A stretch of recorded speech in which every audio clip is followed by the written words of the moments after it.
Hi అండి. ఈ ఎండాకాలంలో పచ్చి మామిడికాయతోటి ఇలా పప్పు ప్రిపేర్ చేసుకోండి. చాలా కమ్మగా ఉంటుందండి. పచ్చడితోటి కాంబినేషన్గా ఈ పప్పు వేడివేడి అన్నంలోకి అరకప్పు కందిపప్పుని 1 అవర్ పాటు నానబెట్టుకొని కుక్కర్లోకి వేసుకోవాలండి. 1½ గ్లాస్ వాటర్ వేసుకొని 5 విజిల్స్ వచ్చేంత వరకు ఉడికించుకోవాలి. ఒక గిన్నెలోకి 1/2 కప్పు మామిడికాయ ముక్కలు, 5 పచ్చిమిర్చి ముక్కలు, 1 కప్పు వాటర్ వేసుకొని ఉడికించుకోవాలండి. ఇలాగా సాఫ్ట్గా ఉడికించుకోవాలి. 5 విజిల్స్కి మనకి పప్పు కూడా చక్కగా ఉడికిపోతుందండి. ఇందులోకి టేస్ట్ సరిపడినంత కల్లుప్పు వేసుకొని మెత్తగా మెదుపుకోవాలండి. పప్పు గుత్తితోటి ఉడికించుకున్న మామిడికాయ పచ్చిమిర్చి ముక్కలు కూడా ఇందులోకి వేసుకొని మెదుపుకోవాలి.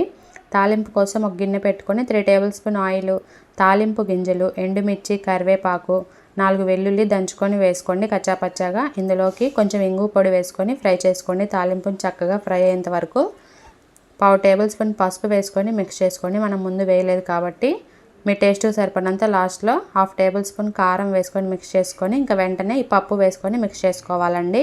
కారం మాడకుండా ఈ పప్పు వేసుకొని మిక్స్ చేసుకొని ఒక 2 నిమిషాల పాటు ఉడికించుకొని లాస్ట్లో కొంచెం కొత్తిమీర వేసుకొని మిక్స్ చేసుకుంటే వేడివేడిగా మనకి పచ్చి మామిడికాయ పప్పు రెడీ. వీడియో నచ్చితే లైక్ చేయండి.